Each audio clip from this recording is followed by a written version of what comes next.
countdown mode for May 20th. C-3PO, R2-D2, Spokespot Ali Sansan, and Hotshot Droid Pilot Ace are geared up to launch the Star Speeder 1000 from the new spaceport at Disney's Hollywood Studios. We've heard that the Empire is out to stop the Star Speeder at all costs. So guests on Star Tours Flight 1401, beware. You don't know where you'll wind up because there are more than 50 possible experiences you can encounter. May the Force be with you.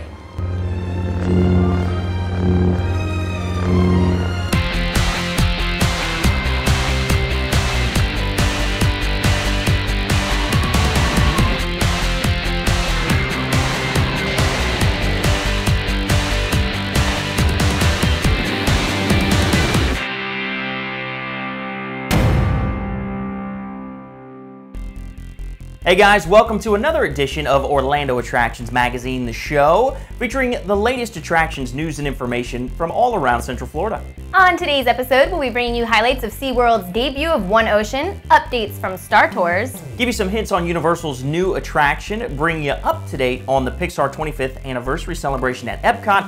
We're going to tell you about our upcoming giveaway contest and a whole lot more. I'm Samantha Sanders. And I'm Greg Hudson. We're very happy to welcome a new sponsor to the show, Florida Leisure Vacation Homes, because friends don't let friends stay in hotels. Visit floridaleisure.com and see why. And if you'd like more details about the things we highlight on the show, you can find it on our website at attractionsmagazine.com. The long-anticipated new killer whale show One Ocean debuted at SeaWorld on Earth Day, and we were there. Take a look. A lot of you may or may not know this, but in 1973, when SeaWorld first opened, I was here, and I've been here every single year with Susie before our kids, now our kids, and now our grandkids. We've never missed a year since 1973, and there's a reason for that, everyone. The emotional and educational experience that I take away from this show is like nothing else I do in the animal world. A single drop of water, rippling in a stream.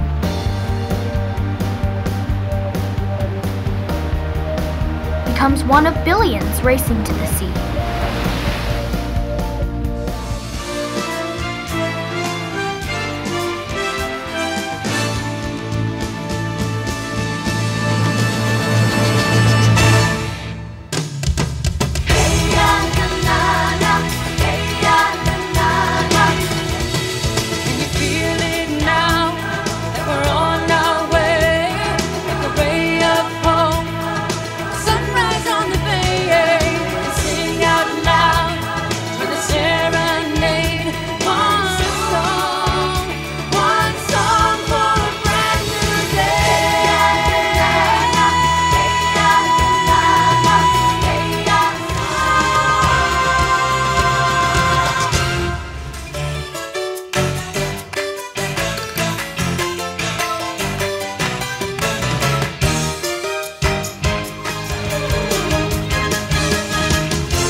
That looks awesome. I can't wait to check it out for myself. You know, besides the incredibly entertaining production, there's a lot of educating going on as well. Yeah, the main theme of the show is that both animals and humans are part of one world with one ocean, and it's up to us to take care of it. Show host Jessica had a chance to interview the curator of animal training and to check reactions of some guests. Check it out. What was your favorite part of the new show? How about you? When Tillicum came out and splashed. Oh, Tillicum is the largest killer whale in human care. He's really, really impressive. And that splash, wow, that's really cool. How about you? What was your favorite part? I liked when they had the mother-baby bonding time, like that little segment. Oh, it was just amazing. What do you think, kids? It was really, really good. I loved it. First time I've seen whales, it was awesome. Excellent. What was your favorite part of the new show? I think the splash at time. They really did get splashy in there. That was fantastic. Everybody loves the splashes. How about you? I liked it when they did the big flips and stuff. Those are really impressive. How about you? What was your favorite part? I loved it when the people rubbed the whales' tummies and stuff. We are here with Kelly Flaherty Clark. Now, Kelly, tell me, what's your role here at SeaWorld? I'm the director of animal training. Fantastic. Well, I have to congratulate you on your new show, One Ocean. It was amazing. So congratulations on that. You guys did a great job. I had a couple questions about it, though. Now, this show was designed specifically to showcase the animals' natural behaviors, like all of SeaWorld shows. There are no trainers in the water. Was that designed that way? Sure, the show was designed to be to bring the whales to the audience in ways they haven't seen before, and so there were several times where you saw the whales up close and personal at the glass. We're trying to showcase their personalities and how much like us they really are. Excellent. I was going to ask, is there anything in particular, any brand new behaviors that we haven't seen before One Ocean? Well, I don't know if you noticed during the show, but there were times where the animals seemed to go from one place to another without really any trainers around at all. And we're showcasing some of those behaviors that we have ways to give them signals beneath the surface of the water. So there were times in the show where there were no trainers at all and the whales are doing what they do. What we wanted to do was bring forward what we get to see behind the scenes all the time, right? How mothers interact with their calves, how two young animals might be playful with one another. So it's an opportunity for us to share this with the audience, unlike we've ever done before. When we first started doing the concept of this show, I was invited to the table to join hands with the design and engineering team, the set designer, the costume designer, the producer, the director. We even talked about music. And so I was able to have input in everything from set design to how the fountains were going to work. You know, I wanted to be able to have access to the fountains when it wasn't showtime so we could play with the animals with them and let them play. So it's been a great process, and you know, I think it was easiest on the whales. But it's really cool that they wanted all that input from animal training. That way you guys get to showcase the animals as much as possible. Now, as the saying goes, in the end we will conserve only what we love will love only what we understand, we will understand only what we're taught. What are you hoping to teach with One Ocean? You know, we're hoping to teach and inspire. This show is bookended by amazing little educational opportunities. And then you are thrilled, and the message of connecting and caring with this amazing planet that we share and taking care of that planet is woven into the show, not just in the animal interactions, but also on those beautiful LED screens that have the breathtaking images of the ocean. I know, having now experienced the show with an audience for the first time, I know it worked. I can see that they're affected. You know, these people are going to go out and they're going to be inspired to make a difference. Tell us, what exactly is the SeaWorld Facebook VIP group? What are you guys doing here now? You can't see, can someone turn around so we can see the back of the shirt? We have Team Kayla, so we have Team Malia, so we have, wow, all of the different whales names. So tell us a little bit about who you guys are and what you're doing here today. Well, we all met through the Facebook page. We're all very active on there, and most people watching probably have seen us on the Facebook page, and we just decided to get together and show our support, and we each have a favorite whale, of course, so we're representing our favorite and everything, so it's really just a neat way to spend time for the new opening. All right, Star Wars fans, get ready to experience the galaxy like you've never experienced it before. The reimagined Star Tours will be making a dramatic entrance in 3D at Disney's Hollywood Studios on May 20th. The new attraction will feature digital filming, a dramatic musical score, and motion simulator-based technology that only Disney Imagineering, Lucasfilm, and Industrial Light and Magic can create. Now, this date also marks the opening of Star Wars Weekend, so you know we're going to be there to bring you all the action, and we'll also update you if we hear of any soft openings for the ride. A few weeks ago, we reported that Jimmy Neutron's Nicktoon Blast ride at Universal Studios is closing in August to, quote, Make way for an all-new experience based on an amazing concept. And recently, Universal announced on their Facebook and Twitter pages that they would be making hints about what the new attraction would be. Hint 1 is this photo of Terry Coop, Senior Vice President of the Creative Studio. Is the banana next to him the clue? I'm thinking King Kong. Now, hold on a second, because bananas are also the favorite treat of the Minions in the Despicable Me movie, too. Banana. I don't know. That's right, that's right. But Universal also said things may not always be as they seem, to pay attention to every detail, and that they've taken some liberties in editing and enhancing the photos. I can see this is going to be tricky. I think you're right. Well, a couple of days later, they released another clue saying the new attraction is based on an entirely new concept, totally different from what is now in their theme parks. So, what do you guys think? You're welcome to join the conversation on our website. Just search Despicable Me at attractionsmagazine.com. Banana. The Mad Cow Theater in downtown Orlando welcomed a distinguished panel of industry professionals at the Entertainment Designer Forum last weekend. Theme park designers, writers, and artists discussed their styles and philosophy in designing theme parks and events such as Halloween Horror Nights and Halloween. In addition to the talks, $7,500 was raised from the ticket sales and a silent auction of some outstanding theme park memorabilia for the American Cancer Society Relay for Life in honor of Stephanie Gerard. Michael Burnett, a makeup, prosthetics, and special effects designer for Universal, did a demonstration on a fan at the event. Ever wonder how they do the noses of the Who's in Whoville? Take a look.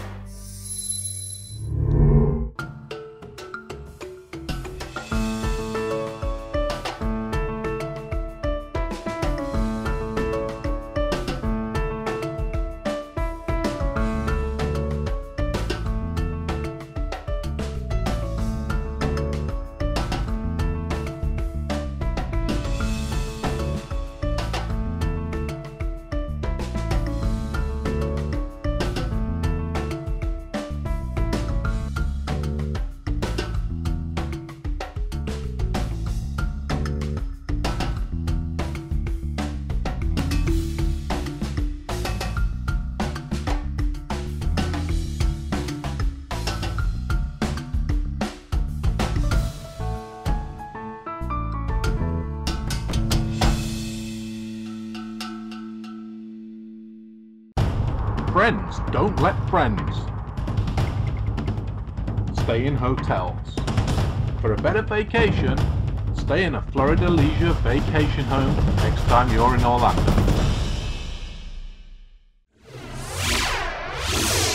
The last weekend of the Epcot International Flower and Garden Festival will be May 13th through the 15th. This closing weekend will be an extra special one in celebration of Pixar's 25th anniversary. A Pixar Celebration headquarters will be set up at World Showplace, located between Canada and the United Kingdom, and inside families can enjoy several activities plus meet and greet with characters from The Incredibles, Toy Story 3, Monsters Inc., and Up.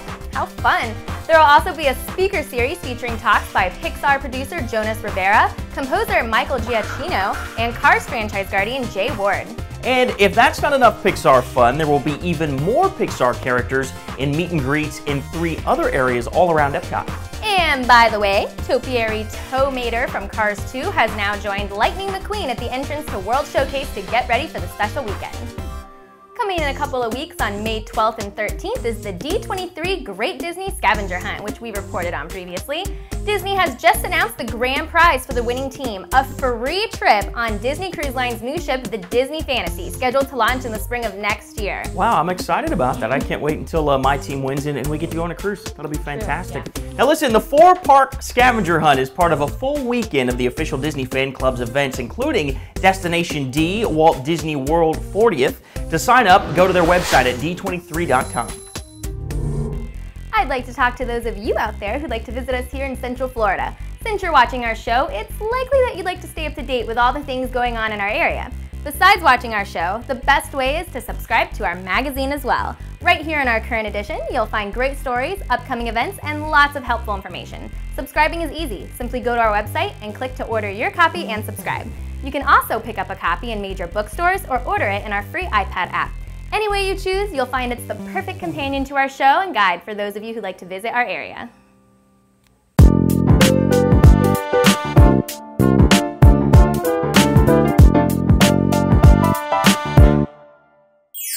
And now it's time for our Stars in the Park! Don't ever do that again. Pop singer Kesha Sebert, also known as Cad $Ha. Kesha. I know, it's Kesha. She was seen hanging out at the Magic Kingdom with the White Rabbit from Disney's animated film Alice in Wonderland. We have some exciting news. We have another giveaway contest coming up. The prize will be a Tandem Deluxe Parasail flight at Sammy Duvalls Water Sports Center at the Contemporary Resort at Disney World. We filmed on location there a few weeks ago and really enjoyed all the water sports they offer, especially the parasailing. You fly 600 feet into the air and have your own magical aerial view of the Magic Kingdom. The great thing about this prize is that you have until the end of 2011 to use the certificate. So whether you're in another state, another country, if you're planning a visit to Orlando this year, it's a great prize that you can use. So be sure to tune in next week when the contest details will be given. And now for some upcoming events around the area. Busch Gardens announced their lineup for Glory at the Gardens, and the festival opens on May 7th with Christian hip-hop solo artists LaCria and Mary Mary, an award-winning gospel duo. And on May 14th, contemporary Christian group The Sidewalk Prophets and gospel legend Michael W. Smith will take the stage. Jungle Jack Hanna, celebrity animal expert, made appearances at Busch Gardens last weekend, and he'll be at SeaWorld this weekend at the Nautilus Theater. Now, for the last 15 years, many fans have enjoyed watching the Beatles-inspired group British Invasion at the United Kingdom in Epcot, but alas, we must bid farewell. Their last performance will be this Saturday, April 30th, and a new band will be coming in, but Disney hasn't released their names just yet. And over on the American stage at Epcot, Paul Revere and the Raiders will be performing at the Flower Power Concert Series this weekend, while HGTV star John Gidding of Curb Appeal the Block will be presenting the Design Process Curb Appeal projects from concept to construction at the Festival Center. As you guys know, we love hearing from fans of the show, like this question from Wilco the Great One, who asked, "Hi, love the show, keep up with the good work. My question is, I'm going to Orlando in late June, and I want to know if there's going to be any new attractions or updates to rides in Orlando around this time." Well, Wilco the Great One, we can give you at least 3 of them right now. First of all, Star Tours will open in May at Disney's Hollywood Studios. The Cheetah Hunt roller coaster, it's going to debut at the end of May at Busch Gardens, and the Grand Reef is scheduled to open at Discovery Cove sometime in June. So keep watching the show for updates and announcements of new or changing attractions in the area, and thank you for your question. And also one of our regular viewers, it's Rory Sees the Day, if I'm not mistaken. There he is. He sent us this question last week. Great show this week, guys. Have a question for you. Do you have any tips for taking on the Wizarding World of Harry Potter in July? Me and my family are terrified just thinking about how busy it's going to be. Well, there's only one person to answer that question, and she's right here. First of all, there's no reason to be terrified of a little crowd. Okay, maybe it'll be a large crowd, but it's not like you'll be facing off with huge spiders or dementors. Well, I mean, not exactly. So no need to fear. Wizarding World is a place of magical joy. Just make sure you bring a good attitude and enjoy every part of the adventure, even waiting in line. Most of the queues are designed for uber Potterheads, like ourselves, so enjoy the chance to explore and take it all in. You'll definitely want to get there early in the morning, right when the park opens, or save that section of the park for later in the evening. After all, Hogsmeade is gorgeous at night. We also recommend going during the week. And don't forget the butterbeer. Are you done now? Okay. It's an important subject. And by Potterheads like us, she means her. And you. But thanks everybody for tuning in to another broadcast of Orlando Attractions Magazine, the show. We'd like to thank Florida Leisure Vacation Homes for sponsoring this week's broadcast. Now, there are several ways you can see our show and follow our news reports on YouTube and HD. On iTunes, where you can subscribe. On Twitter @Attractions. On Facebook.com/Attractions Magazine. And of course at attractionsmagazine.com, where you can get more information on the stories we highlight on our show, sign up for our weekly email newsletter, and much more. And we'd like to close today by taking you back to SeaWorld's new show, One Ocean. At the premiere show, up-and-coming artist Spencer Lee performed the show's signature number live, and it's called One Song. And from all of us here at Orlando Attractions Magazine, the show, have fun! Hey, what's going on out there? How we doing? Let me hear you scream! That's right! Here we go!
We hope you've enjoyed the world premiere performance of One Ocean.